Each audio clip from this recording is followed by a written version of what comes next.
Hi hello welcome to wild wolf TV భూమి. ఈరోజు మనతో పాటు ఉన్నారు ఒక గొప్ప వ్యక్తి.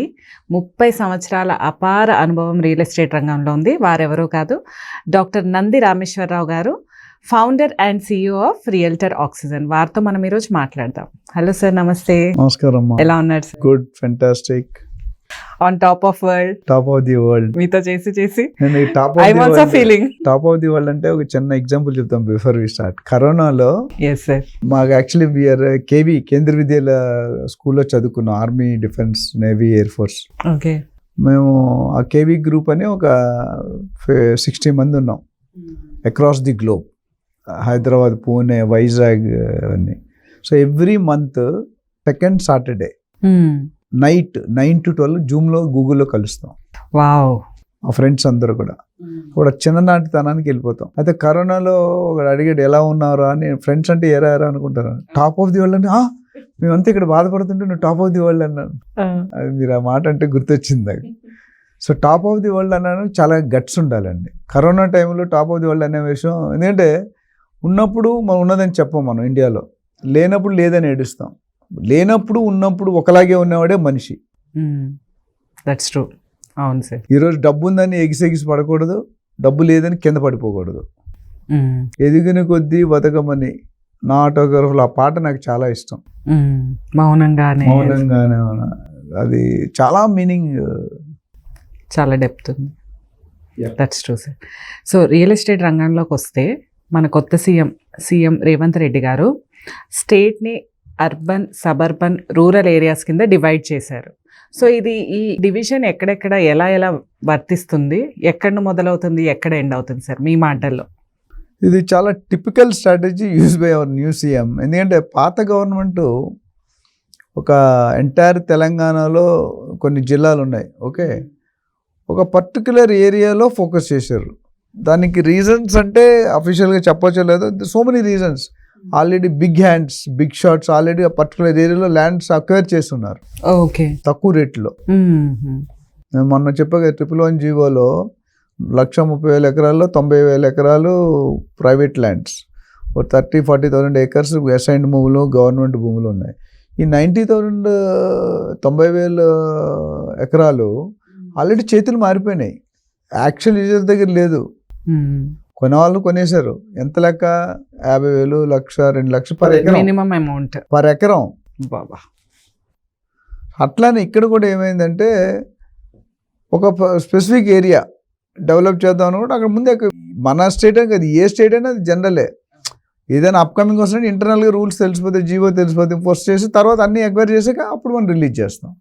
అమ్మితే వాడు కొనుక్కునేవాడు కొనుక్కోండి. అట్లా ఏంటంటే మేబీ అదొక స్ట్రాటజీ అయి ఉండొచ్చు. ఇది బై ఎక్స్పీరియన్స్, నా పర్సనల్ ఒపీనియన్ చెప్తున్నాను. So west zone west corridor and దాంతోపాటు ఐటీ కారిడార్ అంటే ఇండియాలో దాదాపు 50 లక్షల మంది ఉన్నారమ్మా ఐటీ ఎంప్లాయీస్. అందులో హైదరాబాద్లోనే 10-12 lakhs ఉన్నారు, బెంగళూరులో 10-12 lakhs ఉన్నారు. అంటే 40% of the total IT crowd in 2 cities. మిగతా 30 lakhs అనేది across the other, Chennai, other states. So మనకి ఏమైందంటే ఆ ఐటీ క్రౌడ్ ఉన్నందువల్ల అఫోర్డబిలిటీ పెరిగింది, buying capacity. And government focus కూడా ఇన్ఫ్రాస్ట్రక్చర్ వెస్ట్ వైపు పెట్టింది. మీరు తెల్లాపూర్ కానీ, కొల్లూరు కానీ, గచ్చిబౌలి కానీ, గండిపేట కానీ, మోకిలా కానీ, శంకర్పల్లి కానీ, ఇవన్నీ కూడా విపరీతంగా పెరిగిపోయాయి. సామాన్యుడు కొనుక్కునే స్టేజ్లో అయితే లేదు. నేను చెప్తాను చాలా, మేము యాంకర్స్ కార్డ్ మీడియాలో ఉంటే కష్టపడి, అంటే మీకు ఎక్కువ డబ్బు ఉంటే మీరు కొనుక్కోవచ్చు, మాలాంటి కొనుక్కోవడం కష్టం, ప్రయత్నిస్తాం. సో క్లాసిఫికేషన్ ఎలా చేస్తుంటే ఈ గవర్నమెంట్ ఏమంటారంటే కొద్దిగా భిన్నంగా, కొద్దిగా ఒక డిఫరెంట్గా. ఇప్పుడు ఎప్పుడైనా చూడండి, పాత గవర్నమెంట్ చేసిన తప్పులు కొత్త గవర్నమెంట్ కరెక్ట్ చేసుకుంటుంది. అది నానాటి నుండి వస్తుంది, నాడు నేడు ఎప్పుడు కూడా. ఇప్పుడు గవర్నమెంట్లో ఒక హెడ్ ఉన్నాడు, మీ ఫ్యామిలీ హెడ్ ఉంటే హెడ్ని కొంతమంది తిడతారు, కొంతమంది పొగుడతారు. మీ నాన్నకు బుద్ధి లేదా, ఎలా చేసాడో అంటారు, మీ నాన్న ఎంత మంచిగా అంటారు. రెండు పబ్లిక్ అంటారు. మనం రెండిటితో వెళ్ళాలి. Because every person is not 100% perfect. మీరు పర్ఫెక్టా? లేదు. నేను పర్ఫెక్టా? కాదు. కానప్పుడు సో ఈ సీఎం సీట్లో ఎవరున్నా తిట్టడం అనేది సహజం. తిట్టేవాడు తిడతాడు, పొగిడేవాడు పొగుడతారు. బెనిఫిట్ అయిన వాళ్ళు పొగుడతారు, లేని వాళ్ళు తిడతారు, అంతే. ఇక్కడ ఏమైందంటే ఆయన మేబీ వారి ఉద్దేశం ఏంటంటే because is also from real estate, రియాల్టర్గా కెరీర్ స్టార్ట్ చేశారు. 15-20 సంవత్సరాల ముందే గేటెడ్ కమిటీలు కట్టారు, ల్యాండ్స్ కొన్నారు, అమ్మారు, ట్రేడ్ చేశారని విన్నాము ఆయన నోట్ అంటే. ఇప్పుడు ఆయన ఏం చేశారంటే మనం ఒక్క ఏరియాలోనే డెవలప్ కాదు, మొత్తం స్టేట్ అంతా డెవలప్ చేస్తే బాగుంటుంది, అందరికీ మధ్యతరగతి కుటుంబాలకు కూడా బెనిఫిట్ అవుతుంది అంటే అందుబాటులో ఉండేటట్టు ప్లాన్. అయితే ఇది ఇంప్లిమెంట్ అవుతుందా లేదా అనేది బిగ్ క్వశ్చన్ మార్క్. అవ్వాలనే కోరుకుందాం. సో దాన్ని ఏం చేస్తుంటే మున్సిపల్ లిమిట్స్ నుండి ఓఆర్ఆర్ వరకు outer ring road which is 165 kilometres spread, దాన్ని అర్బన్ ఏరియా అన్నారు. ఓకే. దాని తర్వాత ఓఆర్ఆర్ నుండి triple RR is around 330 kilometres spread. It is called as suburban area. Okay. And triple RR to Telangana state border all the sides is called as rural area, complete Telangana border. So and ఆయన ఏమన్నారంటే ఈ growth corridor state 10 12 satellite townships పెట్టమన్నాడు across the state. అంటే ఒక దగ్గర ఒక township వచ్చిందంటే suppose employment create అవుతుంది. ఇప్పుడు అక్కడ రెసిడెన్స్ స్టార్ట్ అయితే సినిమా హాల్ కావాలి, మల్టీప్లెక్స్ కావాలి, హోటల్ కావాలి, మెడికల్ స్టోర్ కావాలి, హాస్పిటల్ కావాలి. చూసుకుంటే కుక్కటిపల్లి వాడు వచ్చి చిబోలిలోనో లేకపోతే సెకండ్ ట్రీట్మెంట్ తీసుకోడు, బికాజ్ నల్లగండ్ల అక్కడ ఆ ఏరియా సపరేట్, గచ్చిబౌలి ఆ ఏరియా సపరేట్. ఇంతకుముందు 1-2 ఉంటే ఎక్కడికో వచ్చేవారు. ఇప్పుడు కుషాయి కూడా ఆయన ఇక్కడికి వచ్చినట్టు గచ్చిబౌలికి రాడు. అంటే అక్కడ ఆ ఏరియా డెవలప్ అవగానే మిగతా అన్నీ ఆటోమేటిక్గా వచ్చేస్తాయి. ఇప్పుడు మీ బ్రాండెడ్ రీటైల్ స్టోర్స్ శాంసంగ్ కానీ, టాటా కానీ, రిలయన్స్ ఇవన్నీ చూసుకుంటే ప్రతి ఏరియాలో కూడా ఉన్నాయి. Bajaj electronic huge stores. అవును. సో ప్రతి దగ్గర ఉన్నాయి. అలాంటి టౌన్షిప్స్ లాగే ఇప్పుడు ఇది కూడా ఒక టౌన్షిప్ కింద లెక్క. కాకపోతే ఇక్కడ కొద్దిగా more improved plan, improved version, improved design. So దానికి వాళ్ళు ల్యాండ్ పూలింగ్ చేయాలి, ప్రాసెస్ ఉంది. Decision is good, but implement చేయడానికి definitely Rome is not built in 1 day. ఒక రోజు అంటే ఒక కొంత టైం అనేది. ఇప్పుడు ట్రిపుల్ ఆర్ఆర్ ఎప్పుడో డిక్లేర్ చేసి ఇప్పుడు ల్యాండ్ పూలింగ్ స్టార్ట్ అయ్యింది. It's both central and state government project.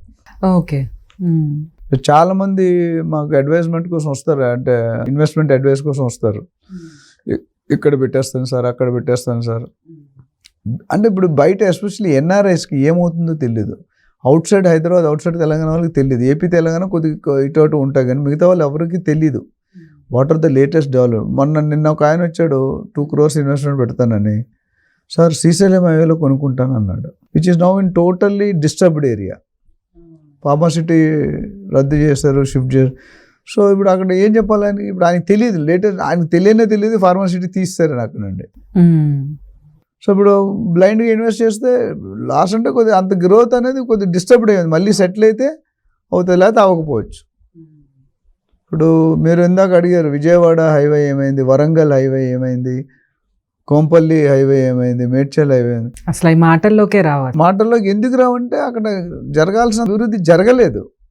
That's why it initially the focus has not been in particular zones which the present CM is trying to fill that bridge the gap.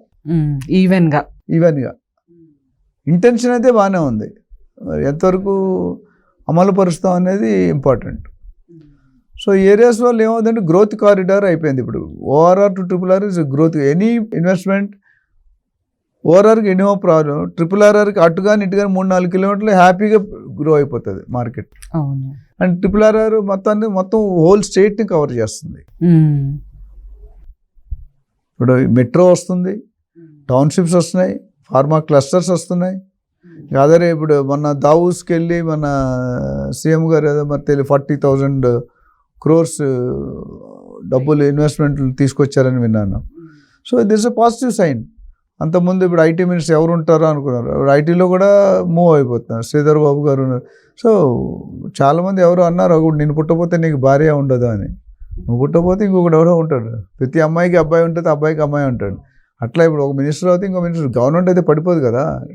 TRS BRS 5-10 సంవత్సరాలకు ముందు వచ్చింది. అంతకుముందు మరి కాంగ్రెస్ నడిచింది కదా. అంతకుముందు IT employment ఉంది, అంతకుముందు డెవలప్మెంట్ ఉంది, అంతకుముందు రూట్స్ ఉన్నాయి.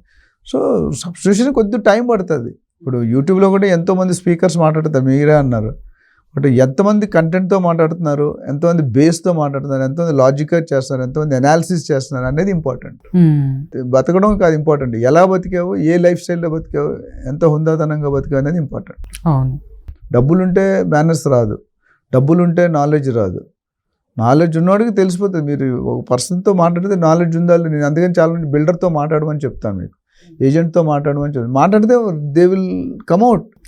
వాళ్ళు ఇచ్చే బాడీ లాంగ్వేజ్, వాళ్ళు ఇచ్చే ఎక్స్ప్రెషన్ దాన్ని బట్టి ఉంటుంది. ఎంత కాన్ఫిడెన్స్ తో చెప్తున్నారు, ఎంత నాలెడ్జ్. నేనేమంటాను, నేను ఎవరైనా ఏజెంట్ పెట్టుకుంటే ఈ ఏరియాలో నువ్వు గత 5 సంవత్సరాలు ఎన్ని ట్రాన్సాక్షన్ చేసావు అంటాను.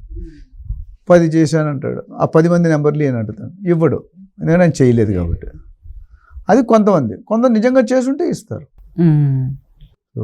Pros and cons. CM Revanth Reddy garu divide చేసిన జోన్స్, ఈ అర్బన్, సబర్బన్, రూరల్ ఏరియా ఏదైతే ఉందో అది ఇంప్లిమెంట్ చేస్తే చాలా బెనిఫిట్స్ ఉన్నాయని అయితే చెప్తారు. డెఫినెట్గా ఉంది, ఎందుకంటే డెవలప్మెంట్ అన్నిటికీ స్టార్ట్ అయిపోద్ది కదా. అవును, ఓవరాల్గా ఏరియా వైజ్ అండ్ మధ్య తరగతి వాళ్ళకి ఇంకా కొద్దిగా మోర్ ఈజీ యాక్సెస్ ఉంటుంది. ఇప్పుడు ఎక్కడో నిజామాబాద్ ఉన్నాడు, పెద్ద పట్టించుకోం. గద్వేల్ డెవలప్మెంట్, నిజామాబాద్ డెవలప్ అవ్వలేదు కదా. అవును, అక్కడ కూడా ఎంపీ ఉన్నాడు, ఎమ్మెల్యే ఉన్నాడు, ఇక్కడ కూడా ఎంపీ ఉన్నాడు, ఎమ్మెల్యే ఉన్నాడు. ఇప్పుడు కొత్త సీఎం ఇంకా ఇటుపక్క శ్రీశైలం ఏదో ఏరియా అంటున్నారు. ఆయన ఎవరి నేటివ్ వాళ్ళది, సో ఎవరి డెవలప్మెంట్ వాళ్ళది. కాకపోతే ఓవరాల్గా is thinking about in macro level, not in a micro level. అది సో ఇన్వెస్టర్స్కి అయితే నా ఒపీనియన్లో next 10 years the real estate is going to boom అని అనుకుంటున్నాను. Definitely. Now whatever is happening, what is our slow down ఏదైతే ఉందో అది it's temporary gap. It's going to bridge up. ఎందుకంటే 60,000-70,000 కోట్ల ఇన్కమ్ రియల్ ఎస్టేట్లో ఉంది. అది ఎందుకు వదులుకుంటారు? మేబీ ఇంకా ఎక్కువ అవ్వచ్చు ఇప్పుడు ఇన్కమ్. ఎందుకంటే ఇప్పుడు ఇంతకుముందు ఒక పర్టికులర్ వెస్ట్ జోన్లోనే చేసినప్పుడు ఇంత ఇన్కమ్ వస్తుంది రికార్డ్స్. అదే అన్ని జోన్లు చేస్తే డెఫినెట్గా ఇన్కమ్ ఎన్నో రెట్లు పెరుగుతుంది. హెచ్ఎండిఏలో కూడా 7 జోన్లు ఉన్నాయి. ఆ 7 జోన్లు ఎఫ్ఎస్ఐ అంటే floor space index, every 1000 square meters G+2 G+4 permission ఇస్తున్నారు. సో కన్స్ట్రక్షన్ స్టార్ట్ అయిపోతుంది. అవును, HMD it self is giving. Population పెరుగుతుంది, డెఫినెట్గా డిమాండ్ ఉంది కాబట్టి. సో మైగ్రేటింగ్ అవుతూనే ఉన్నారు పీపుల్. ఎవ్రీడే ఏందని చెప్పండి 500-600 మంది every day they are coming. Maybe ఎక్కువ ఉండొచ్చు, ఇది పాత record. So we hope better to the Telangana state. It should be number 1 state in the country with the support of the government and all other dignitaries.